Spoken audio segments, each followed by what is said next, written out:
Hello and welcome, everybody. It's another episode of Marketing Mondays with me, your host, Ira Bowman. I almost didn't go live today. Gonna just be completely transparent. Sometimes I'm not feeling it as much as other times, and today was one of those days, but I decided that didn't matter. I was going to jump on here anyways and try to help you with any of your marketing related questions. Got people from all over the globe who are watching, and I want to say a special thank you to everybody for tuning in and week out. This is a cool episode where I'm going to leave it open. I don't have a main topic to cover. I have plenty of things we can talk about, of course, but I don't have a main agenda, if you will, because I want to give you the opportunity to ask your questions and get the answers. So go ahead and shoot your shot in the comments. All you need to do is post a comment, whether you're watching on Facebook, YouTube, or LinkedIn. We're live on all three. We simulcast on all three. So put your comment in the comment section for any of those platforms and let me know if you have a marketing related question. Could be about your website, could be about your LinkedIn profile, could be about, strategy with hashtags or, video content. I get asked all kinds of things every single day, things about emails and pay-per-click advertisement campaigns and how to drive website traffic, how to get your domain authority up. Man, just so many questions that I get asked on a daily basis from people in a variety of ways, whether they're on a consultation call with me or we're just having a conversation on Zoom or somebody I'm meeting in person. There's so many different questions that people have.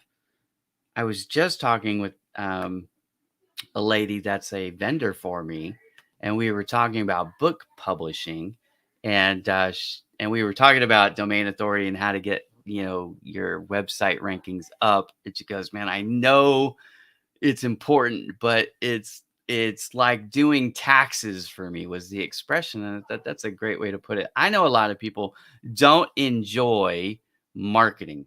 And so you might go like, man, this is something I really don't even want to tackle. But let me help you. If you know where you're trying to go, that's the easiest way to create then the strategy to get there. So if you go, hey, I'd really like 1 million followers, or I'd really like to get my website to number one on Google for this, or I'd really like to increase my sales and not spend a lot of money on social media advertising to do that or whatever. If you have a question, I don't see any in the comments yet. So if you guys don't have anything specifically you want to talk about, that's okay. I'm glad you're here and watching, but I will get some stuff ready to go. However, like I said, I didn't prepare like I normally do an agenda for today, mainly because I wanted to leave time and space for me to really address your specific questions. If you haven't shown us or told us in the comments below where you're watching from, go ahead and get those in.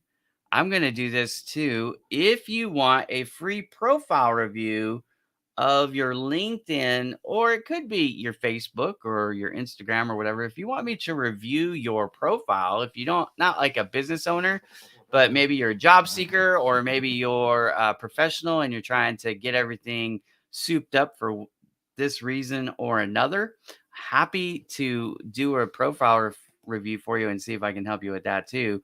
Looks like we might have a question. Hey there, Ira, what are your thoughts on Go High Level and other white label SaaS in the main website for agency owners in the USA? I'm not actually familiar with Go High Level as a service, but SaaS is it stands an acronym. It stands for Software as a Service.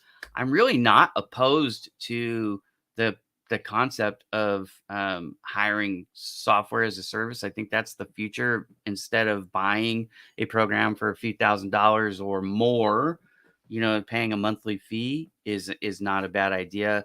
There are plenty of software as a service is available for distributing social media content. So if that's what Go High Level is, or there's a ton of them out there. Let me just give you one warning with that, and it actually ties in. It ties into. Oh, and my friend Shella is just down the road from me in Orange, California. Hello, Shella. If you don't know this lady, get to know her. She is wonderful for helping people get their money mindset correct. From the price structure that they charge to the way they spend their money. Chella is great. She's also she's been promoted to gold ambassador on Owl, the Owl app. If you're not familiar with that, get to know that. Chella is a great person to get to know.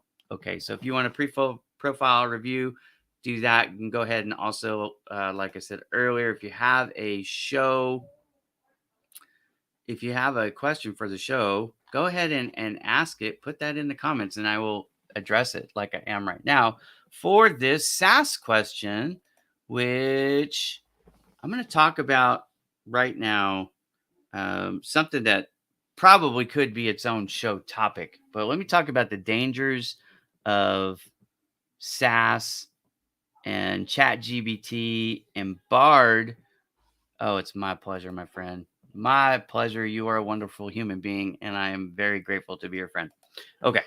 So, what is a danger of using uh, a posting service? Like, let's say that you create a content calendar, you strategize it all out, you've got a post written, preset for these dates, these delivery times, and you have the service deliver your content. And or you go to like a Jasper, you go to like ChatGPT, you go to Bard, and you have it write the content for you. And what could be even more dangerous then is if you combine it. Here's what I mean by dangerous. Okay. What I mean simply is this: if you are making posts and having a service post it, first of all, on LinkedIn, you need to note that that does violate their T's and C's, their terms and conditions, and you are putting your account at risk for violating those terms and conditions. Now, as far as I know, that's the only one that it violates the terms and conditions, but it does quite clearly. So you may not be aware of that. So just be cognizant of that. If you're not afraid to lose your LinkedIn account, then there you go. No harm, no foul there for you. But if LinkedIn finds out that you are pre-scheduling and using a service to post your content, they actually will penalize you, which can be as up to losing your account altogether. I actually have a couple friends who lost their accounts on LinkedIn, and they had a large following, both of them that I know, who lost their account. So be careful with that. But even beyond that, let's get away from LinkedIn only. Let's talk about all the platforms, whether it be Twitter or Instagram or Facebook or whatever, right? Here's one of the dangers. When you post a post, what you're really doing, whether you realize it or not, is you're starting a conversation. It's a conversation starter. So, for example, my friend Chella, most days you can find Chella making posts on social media. All right. So she makes the post. Now, let's say she uses service to do that. I don't know if she does or not. I never asked her this question. Okay. But what happens when I see the post from Chella is I will go and I will uh, make a comment on it. Okay. So she started a conversation. I responded. Now, what do I expect? Well, it depends. But most of the time, I expect Chella to respond because that's how human beings communicate. You ask a question or you make a statement, I make a statement, or I ask a question, you respond, and we go back and forth.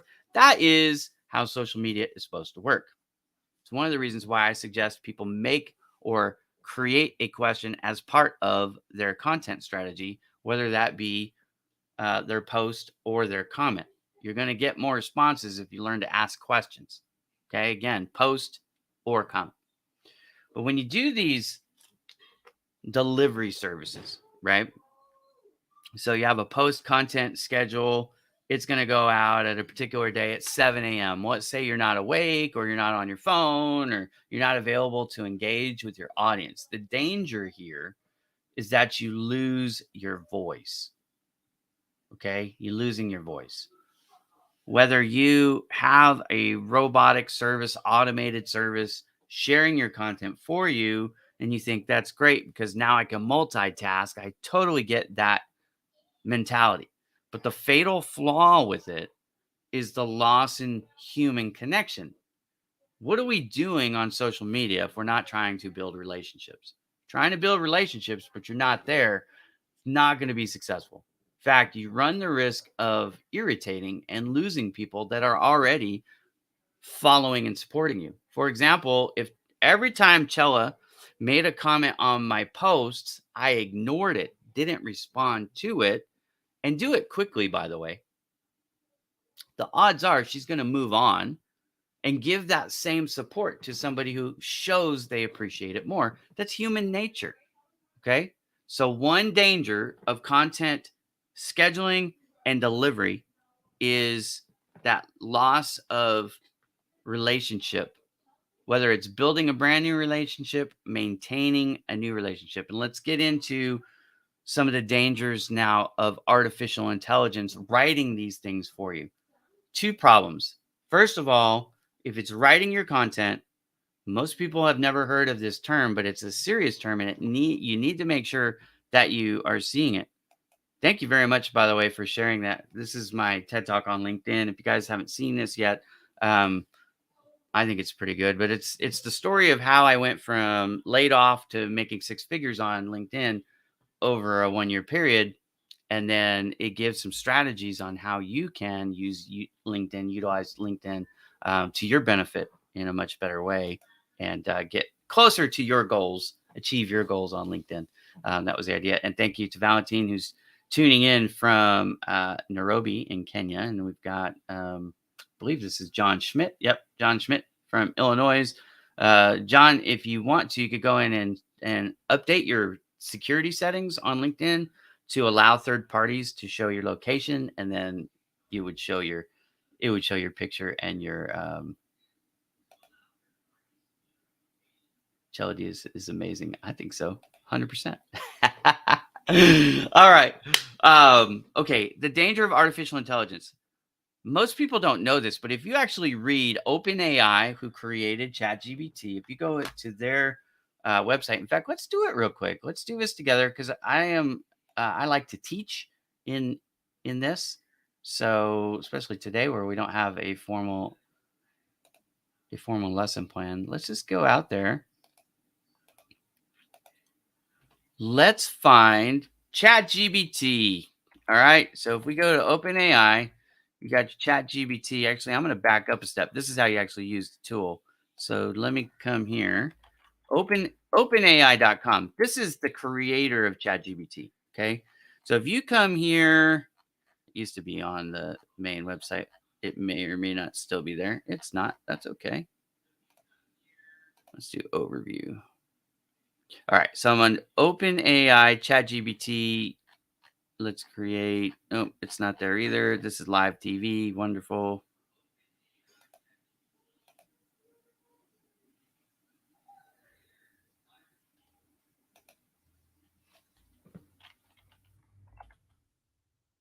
Hang on a second. I gotta learn how to spell.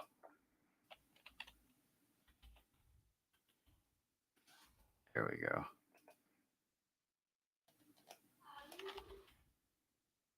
So funny. One of my kids is out in the other room listening to me, and I can hear myself. So that's fun. All right. Let's see if it's on here.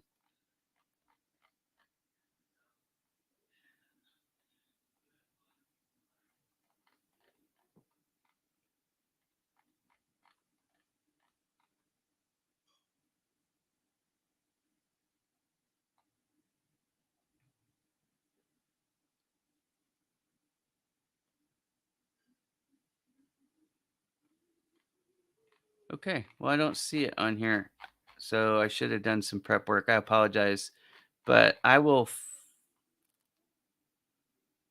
find it, and I'll come back to this. But one of the dangers is this. So ChatGPT ChatGPT is an AI tool, and it's for what? The whole point of ChatGPT is to write content or create content. At least that's how a lot of people are using it. The problem with ChatGPT is it doesn't have access to the entire internet. And most people have no idea that that's true, but it is. They created or released ChatGPT in September of 2021, and it's a closed database. In other words, if you're writing about anything that's happened post or after September of 2021, then what's happening is it's using data that's old. Now, hallucinations can happen not just because of the limited data, but that is one of the reasons why it could happen. But what is a hallucination? Well, when it comes to AI and these open architecture uh, chat systems, let's just say that, okay? They're language models, is what they technically are. But these language models, chat systems, whatever you want to call it, they're designed to interact, okay? But they don't always interact factually. So if you're writing content or having ChatGPT or Bard write content for you, you need to double check the content that it's creating. And the reason why you need to double check is because it may not be factual, it may not be accurate. So imagine the danger. Let's say you specialize like I do in search engine optimization, digital marketing. You have ChatGPT write some stuff because you don't have the time to do it, or you want to take a little bit of a shortcut or just make it easier on yourself. So you have it write it, you post it, and there's hallucination in there. Well, ChatGPT is not liable for the information you are. So now you've just given yourself increased your exposure risk because there's something inaccurate. But I think a bigger issue here, even bigger than that, that's a big issue. Liability, that's a big issue. I know people that use ChatGPT to write everything and they post everything. They don't double check anything. And I think they're out of their mind. Okay. For that reason, hallucination. But the other reason I think that doesn't make sense, and the thing I actually want to focus on right now for you guys, is this thing about being authentic, authenticity. What good is it if you have people following you and they like your writing, but it's not even your writing? It's not you. It's not really a relationship with you. You've built, in my opinion, a fake relationship. Now, look, I know that people have been having ghostwriters write their content forever. So there's plenty of people who will disagree with me here, and that's totally fine. I'm not saying that my opinion is the only opinion. I'm just sharing a concern that I think is something that the world needs to consider here. Artificial intelligence writing your content is, in my opinion, being phony. It really is. Why? Because when I read an author, when I go to read somebody's content, whether it's a post or a blog or a book or whatever, like I'm in books now. I wrote every word of my chapter in this book, the introduction, the conclusion. When you see it says Ira Bowman, which it does right there, right? That's my words. Those are my thoughts. Like them or hate them, judge them, but you're judging my content, not the content of artificial intelligence.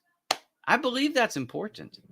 I don't have the world's largest followings, but I have a substantial following on most of these platforms, thousands, tens of thousands, hundreds of thousands. I broke 150,000 followers on Instagram. It's my second largest following right now, but I'm at 100, I think 54 or 55,000. I don't know. I haven't looked today to see where I was at, but I think I was at 154,000 followers or subscribers or whatever we call them on Instagram.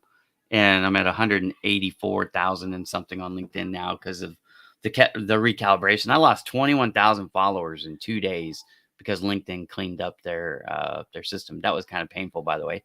But what people will tell you across the board about me on social media, what makes me a little bit different, and why maybe I don't have millions of followers where some of these people do.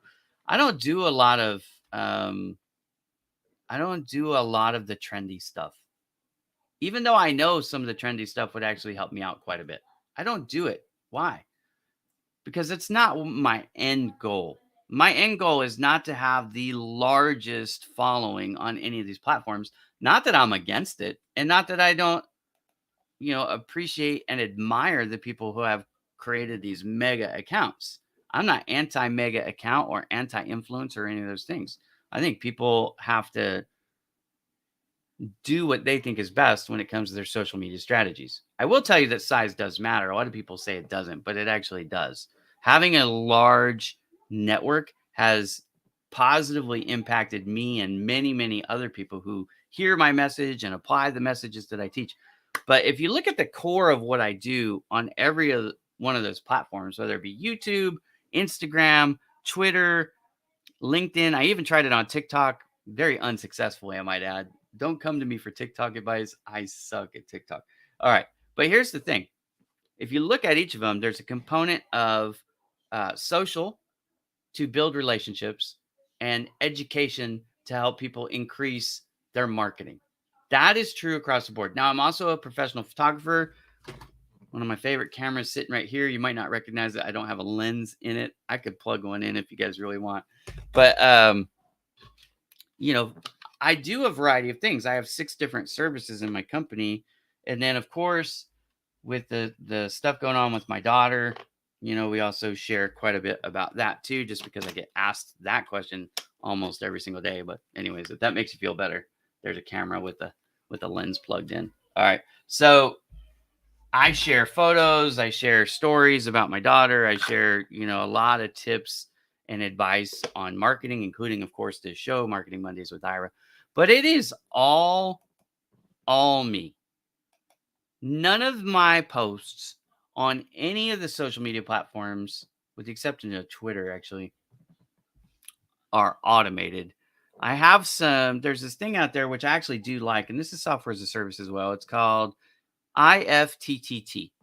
Now, IFTTT is a software as a service provider, and it's one that I actually like. I use it for things like Tumblr and Blogger and well, now it's called X, but I still know it as Twitter. Anyways, what it does is it'll take like my post. Oh, and I've got one for Facebook too. So if I make a post on uh Instagram, share one of my photos on Instagram, the IFTT will turn around then and share that on Facebook. And I like that. And here's why.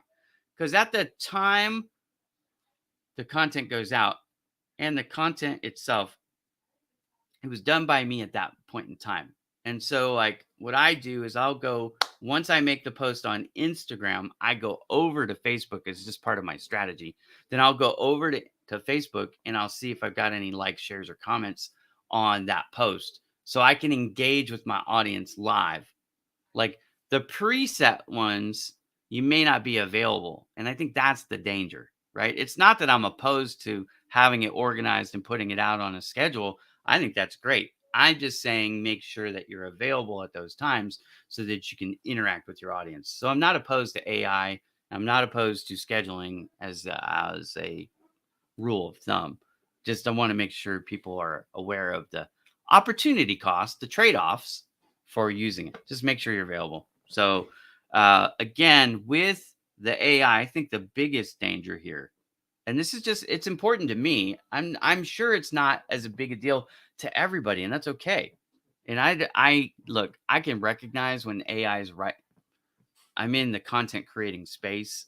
I know how AI writes.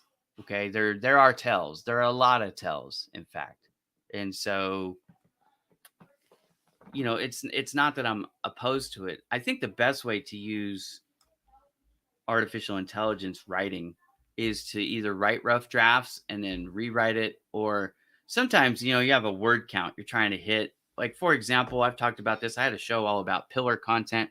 Pillar content starts at 3,000 words. You might write on a topic and get to like 2,200 or 2,300, and you're like, man, I'm just 700 or 800 words short here, and I don't know how to expand it. You can go into, Bard or Chat GPT or over to Jasper. I actually think Jasper is a better tool than Bard and Chat GPT. If you've never heard of Jasper, it's Jasper. there is a paid service, which I do pay for, and then I think there's a free service if you want some free use. But anyways, I like it because you can feed it some content and then ask it to expand on it, and I do that quite a bit. And I don't think there's anything wrong with that, right? I think that's totally fine. But what I always do is read it and make sure that it's accurate. And if it's using any facts or figures, then I go and try to find sources to validate that information because of hallucination. Again, at the end of the day, when I post it, it's my content. You see what I mean? So for those cases where you're just having writer's block, or maybe you need just a little bit of help, or I've done this before too. So with copyright and plagiarism, you got to be really careful. You don't want to publish the same content on two websites, right? You've got to change it up, unless of course you use a citation. That's totally fine. But if you want to, post basically the same information on two different websites, a chat GPT or a Bard or a Jasper, great tool to go in and say, hey, could you please rewrite this content? Same content, just rewrite it so it's not plagiarized. Then again, you go through and you read it, make sure it's still accurate, make sure everything's fine, and then you can post it. I don't think there's anything wrong with that either, because again, it's still your words. And ChatGPT, Bard, Jasper, they can all learn your voice too, by the way, which is pretty cool.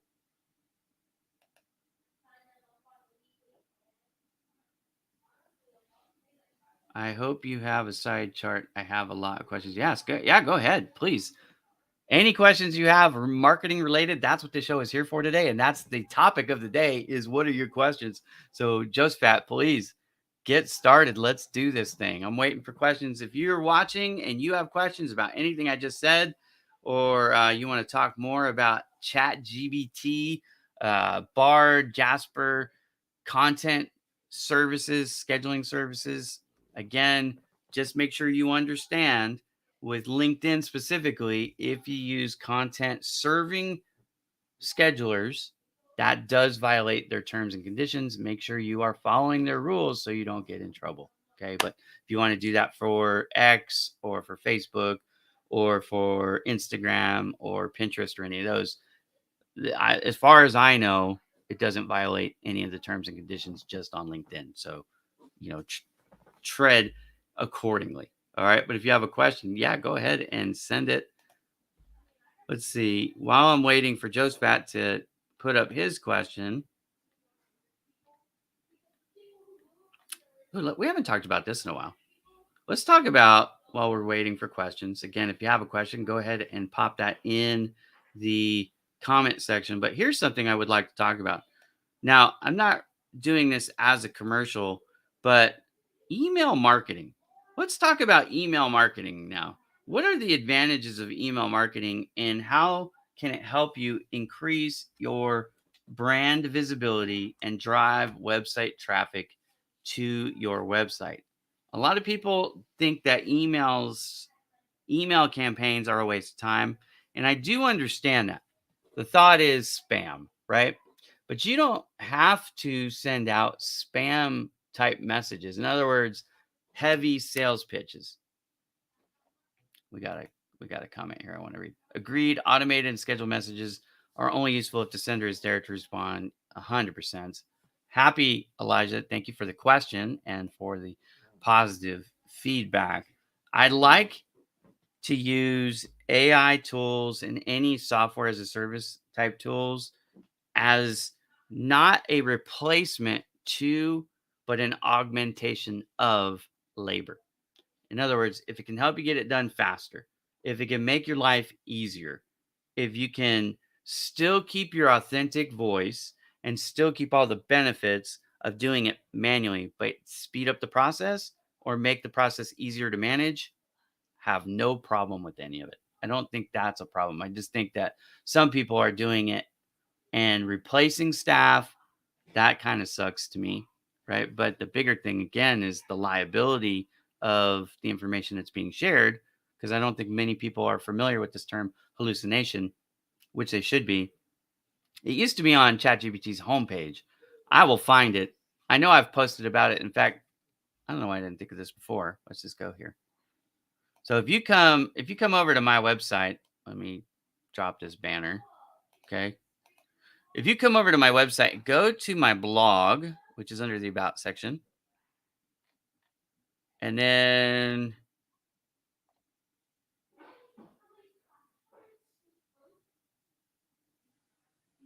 I think it's in here. It might actually be in here. So I did one on Bard and one on ChatGPT.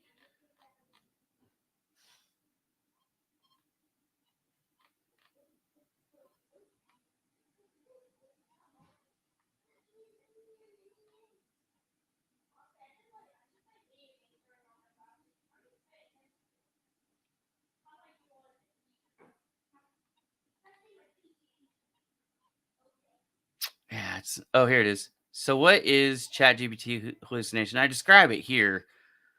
The specific definition from OpenAI, despite its capabilities, GPT-4 has similar limitations as earlier GPT models. Most importantly, it is still not fully reliable. It hallucinates facts and makes reasoning errors.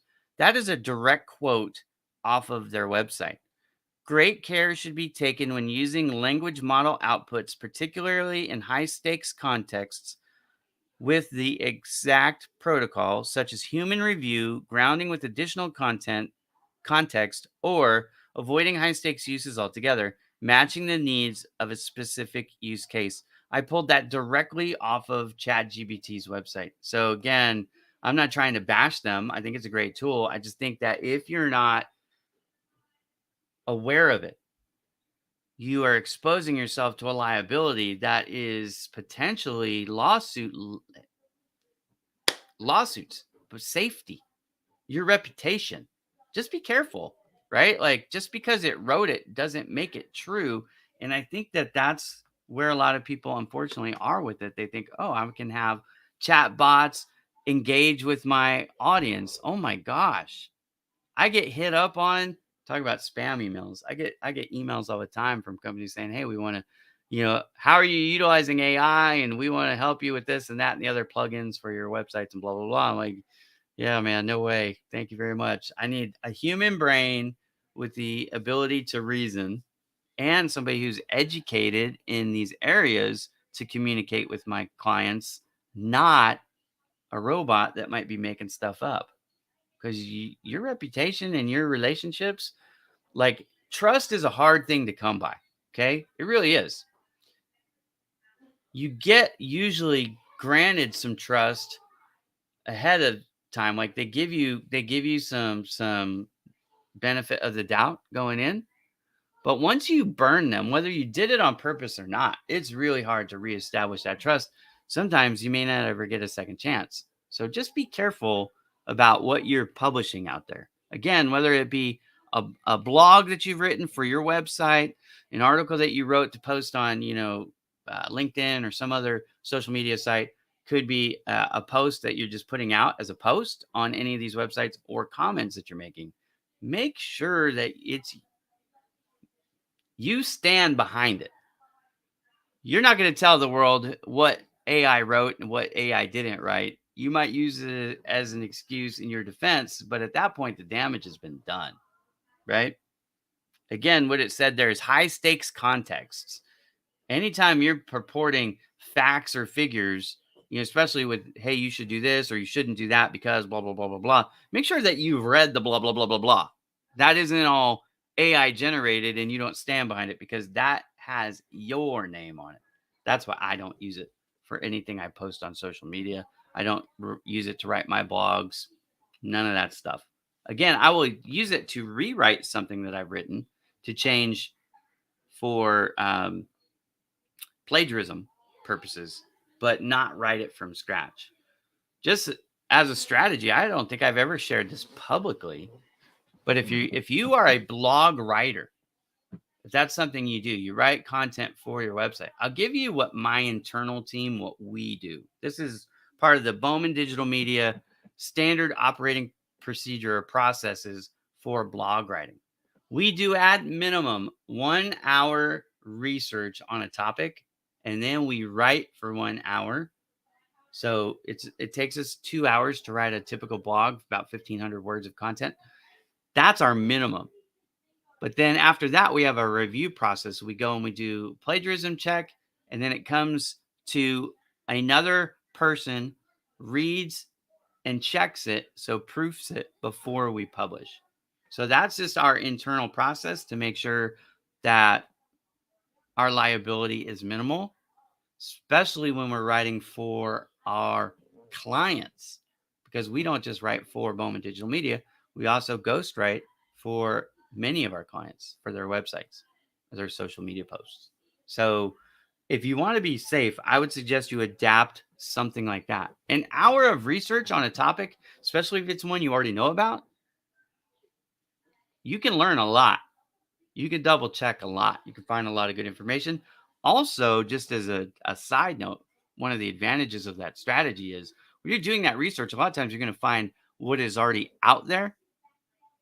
You might change the scope of your blog a little bit. You also might find new topics. If you struggle for content topics, it's a great way to find new topics to write about, because you'll see like, hey, my competition has, these articles out there. We've never addressed that on our blog. So that's something that you want to obviously fill those holes. Give the prospects looking for content on Google a reason to come to your website, not go to your competition's website. So there's a content strategy. Now we are 37 minutes in. Don't have a question yet from Josephat. Let me see where that's at. Let me just make sure. Do you got questions coming? Because I was kind of holding up for you, but I did get another question. This is from Saeed.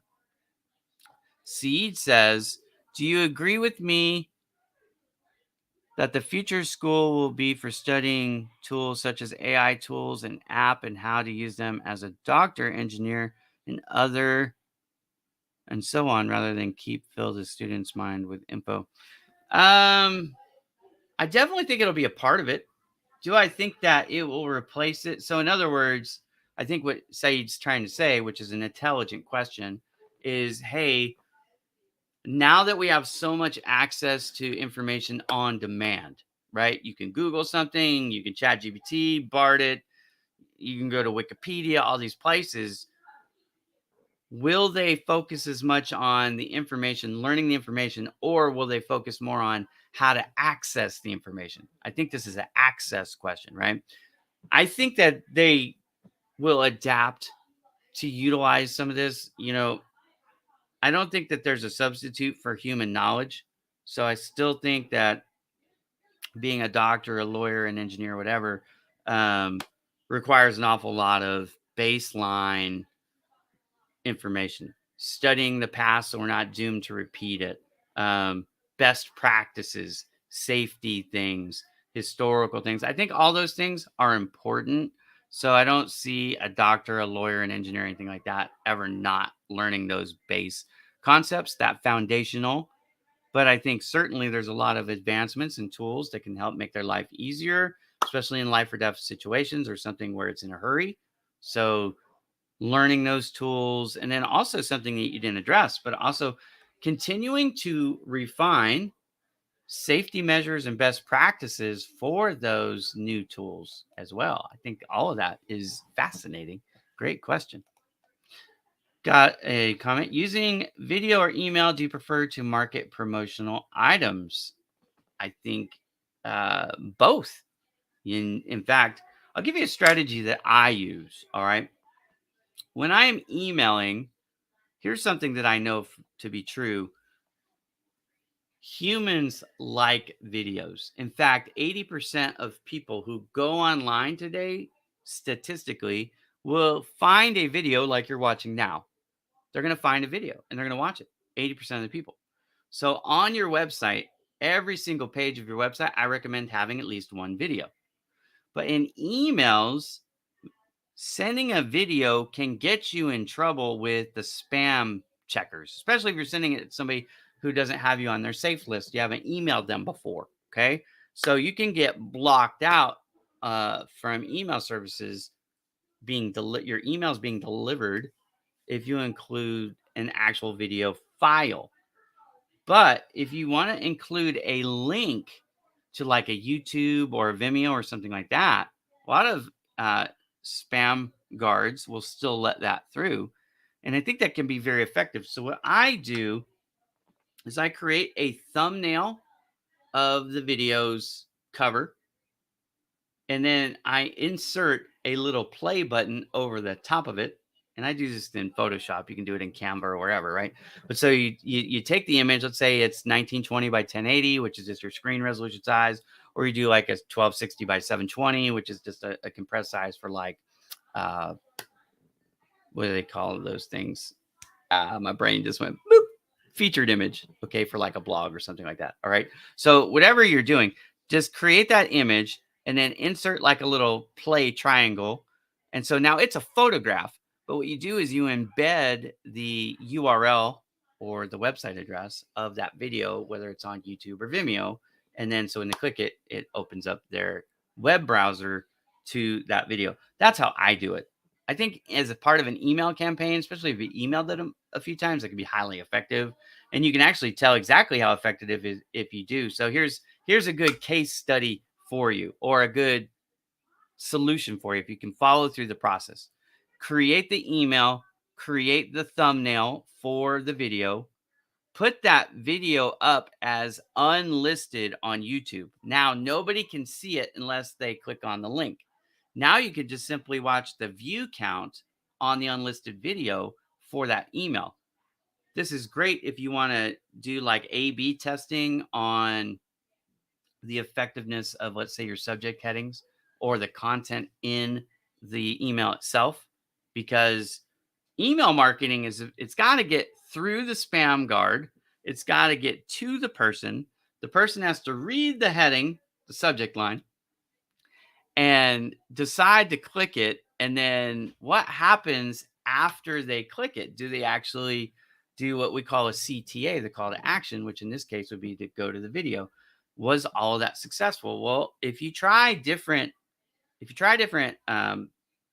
headings, for example, so your subject line, you can have that video loaded 3 different times, but right, all unlisted, and then just look at the view counts from the 3 and go, okay, well, let's say we called, just hypothetically, email A, Marketing Mondays with Ira Bowman, right? Okay, so that's email A. Email B, we could call it how to increase your website traffic with Ira Bowman. That's B. And then 3 might be how to get more people to click on your videos on your website. And that's 3. Now we load again the same video 3 different times, all unlisted, and just watch the view counts from each 3. Now we know moving forward that which one of those emails was more effective, right? And we can learn and get better as we go doing it that way. So there you go. Hopefully that was helpful. And that was, again, in response to Tanseem's statement, using video or email, do you prefer to market promotional items? The answer to that specific question is I like both for different reasons, but I like to incorporate the two together. Okay. Arturo says, what are the best initial marketing steps to promote a business? The number one thing I tell people is your brand development with your logo. I get so many people who don't put very much thought into their logo, and it is a huge mistake.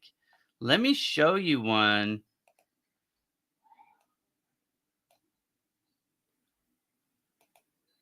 I'm gonna show you one that actually I just end up using this in a promo.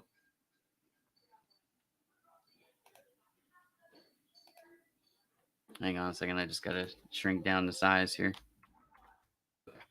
So let me share my screen.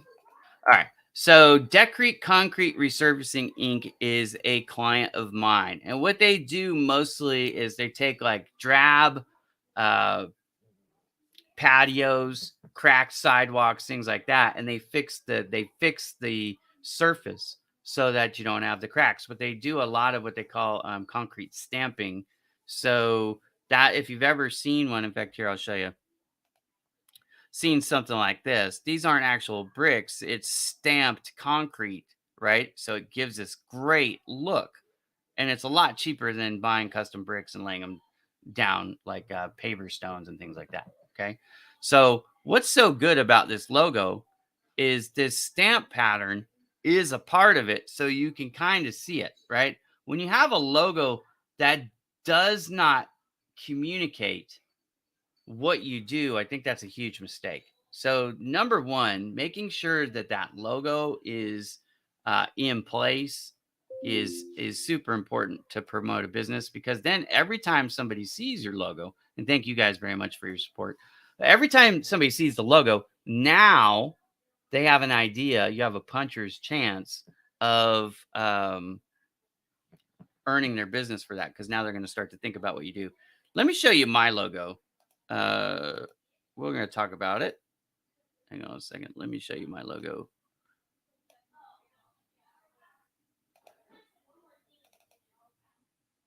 Hang on just a minute while I go to open it.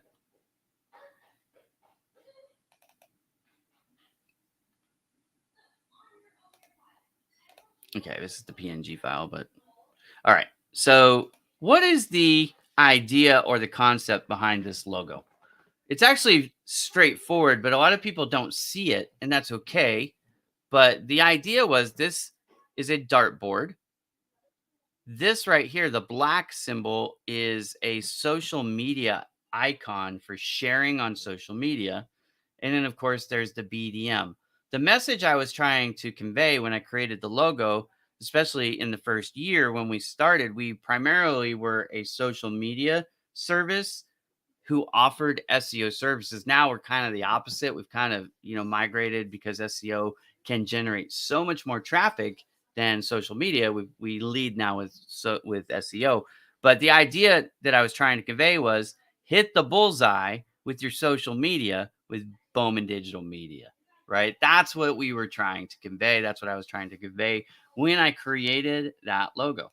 So once you have a logo that's executed to your thought, it conveys the message that you're trying to think. The next thing is, and I don't understand why people don't do this right away, go get yourself a LinkedIn, a Facebook, an Instagram, a Twitter, a Pinterest.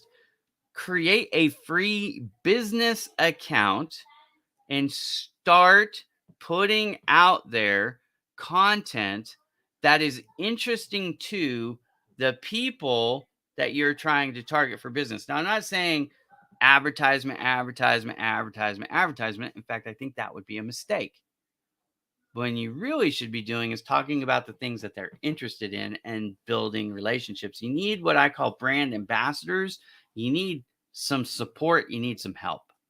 So what I recommend for a ratio for a brand new company is 80% what I call water cooler and 20% on message. Okay. The 20% on message should be educational posts about what you do, right? So something like a Marketing Mondays with Ira Bowman.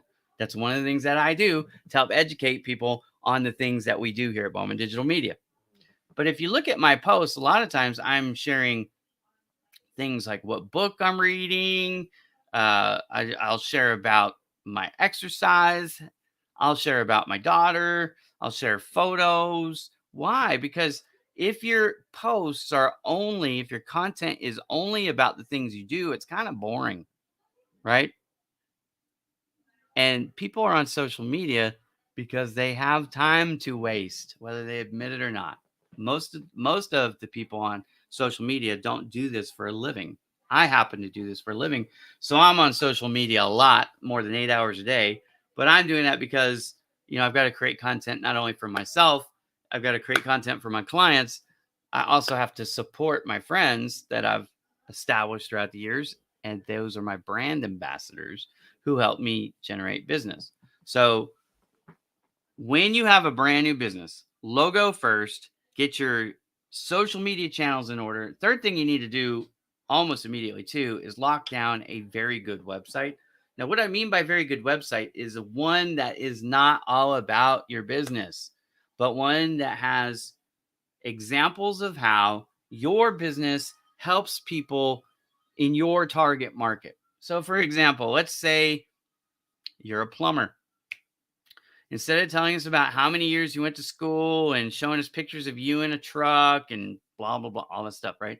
Like you probably have, now this is going to depend on if you're commercial or residential. but you probably have some examples of common issues. Now, if you could do a little photo, especially for self-help, right? Say, hey, you've got a busted this or a leaky here. Sometimes you don't need a plumber. Sometimes you just need to, change out a gasket or tighten something down. Look, I'm not a plumber, so I'm just spitballing here. But show people some examples, give them some videos, get some testimonials from people that you've helped and things that you help with commonly, because that's the kind of stuff, if you think about it, that people typically are going to Google to find. How to fix my leak, right? How to, whatever, get more water pressure in my shower, how to get the hot water to heat up faster. You could have all kinds of different things, right? But it isn't about you, because that's the mistake that so many people are making. It's not about your business. You need the people that have these issues to come and want to spend time on your website, and they're not interested in you. They don't give a rip if you are the A plus plus certified plumber yet. They want to know, can you help them? That's what they really want to know. So my advice for initial marketing, when you're setting up your website, make sure your logo is tight, make sure you've got good social media channels, those are free. Make sure your website has the right messaging, and the right messaging is how you help people with the most common issues that you help with. If you can get a lot of examples of that, now they start to care about who you are. They want to know how much experience you have. They want to know why you're better than the competition. Those kinds of things only become important after they know that you can help them. So if you do all those things, Arturo, you'll be in good shape. If you have any specific questions or follow-up questions, go ahead and ask me. This is the time. Carol, thank you very much for your support. I appreciate it. I always try to share helpful stuff. Usually on these shows, I have a specific topic that I want to talk about. I have an interesting one coming up in a couple weeks. I think it's the first Monday of October. I'm going to have another panel putting out a book on mental health that I wrote with 10 of my friends, and we're going to have a speakers panel on that. It's really interesting because I'm going to ask them what they wrote about, the kind of advice that they share in the book, but also what motivated them to join a collaborative book, very much like this one I shared earlier. My business tips from the trenches is a book that I wrote with I think 11 of my friends. So anyways, we're gonna talk about that, but also on that episode, we're going to specifically, I've got this question from a few of them, like, how can we promote the book and work together and things like that? So if you've written a book before, you're thinking about writing a book, or you're a part of a collaborative book effort and you want to know, like, how can I utilize the team to get further reach, watch that show, because it's going to be all about not just the book itself, but how to promote a book in general. And I look forward to sharing some of the things that I've learned over the last year as I've been putting out some books. That one, let me go to my calendar real fast. I just scheduled it yesterday, so it's not on the top of my brain, but it is going to be Monday, October 2nd. So Monday, October 2nd, check that out. It's a book on mental health, but what it is it's tips and strategies on how to reduce stress and anxiety. That's the book. Now, many of you, if you know me, I walk a lot. I walk 30,000 steps a day, almost every day. Some days I walk a little bit less. Some days I walk a little bit more. Today, so far, I've taken 12,102 steps, and it is 11:54. So I got to get out there and walk a little bit more. But I'm going to have to jump a little bit earlier today than I normally do, because I need to take my daughter to physical therapy in about a half hour. So if you have any final questions, now's the time. Get your question in. Otherwise, we're going to wrap this show up for the day. But again, tune in, not next Monday. Tune in on Monday, October 2nd, to learn more about the Mental Health Tips book and the strategies on how to promote a book in general. We had some really good questions today about marketing, about emails and video, about AI, about software as a service. So thank you very much to Elijah. Thank you to Chella for tuning in. She shared my TEDx talk. I always appreciate that. Thank you to Tasneem for asking the question about video and emails. Thank you to Arturo for asking about marketing steps. And thanks to Carol for just tuning in and giving me a little extra support here at the end of my show on a day that I wasn't exactly fired up to be here, but I've enjoyed the time. I am going to wrap it up now. So join me again next Monday. I'm here each and every Monday. Well, most Mondays. 11 a.m. Pacific, 2 p.m. Eastern time. What are we doing here? We talk about all things marketing related. So whether you've got a personal marketing question, social media question, a business related question, you're an entrepreneur, you're thinking about getting into marketing, I have helped plenty of people. In fact, somebody asked me, do I have an internship program starting? I do. I'm going to be launching one soon. Probably in October or maybe in November, but coming soon. So if you are watching this, you're like, hey, I would really love to get into the digital marketing space, and you're not afraid to give me 10 hours a week is all I need.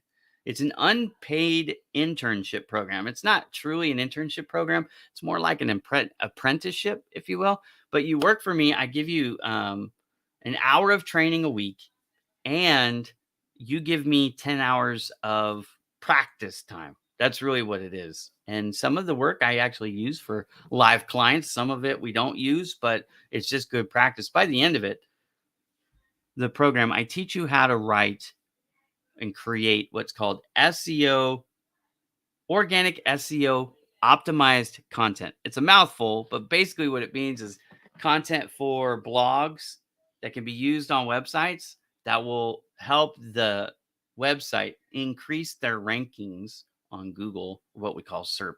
So that's coming up. If you're interested in that, send me a direct message on LinkedIn, or you can message me on Facebook or YouTube if that's where you happen to be. But if you're interested in that, let me know. I typically limit that to 10 people. Although this last class, I think I allowed 15 people in just because I had so many good candidates that wanted to participate. So yeah, I get that a lot. I only ask for 10.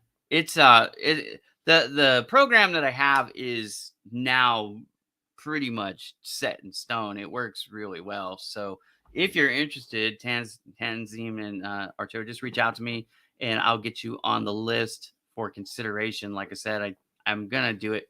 I don't know if it'll be October. Usually I like to start the first week of the month just to make it easy, but I'm not quite ready. And I don't know if I can be in the next, 12 days or so, but I'll try to get there.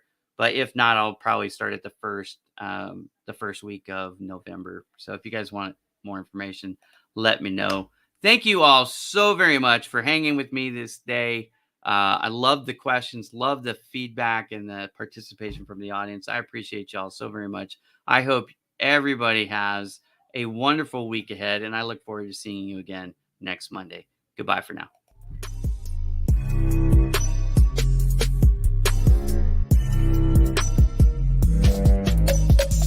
BowmanDigitalMedia.com